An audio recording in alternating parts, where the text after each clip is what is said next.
আজ আমি আপনাদের একটা ভয়ঙ্কর তথ্য দিতে চলেছি।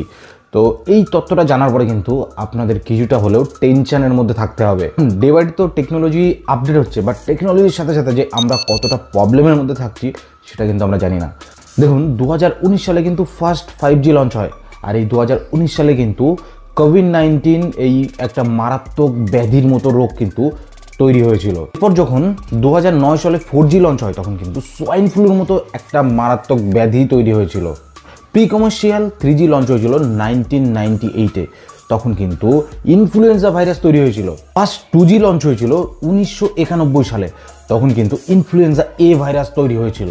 ফার্স্ট 1G লঞ্চ হয়েছিল 1979 সালে, আর এই 1979 সালে কিন্তু রাশিয়ান ফ্লুর মতো মারাত্মক ব্যাধি তৈরি হয়েছিল। আমাদের এই নেটওয়ার্কের জেনারেশন আপডেটের সাথে সাথে কিন্তু কোনো না কোনো মারাত্মক ব্যাধির সম্মুখীন আমরা হয়ে থাকি।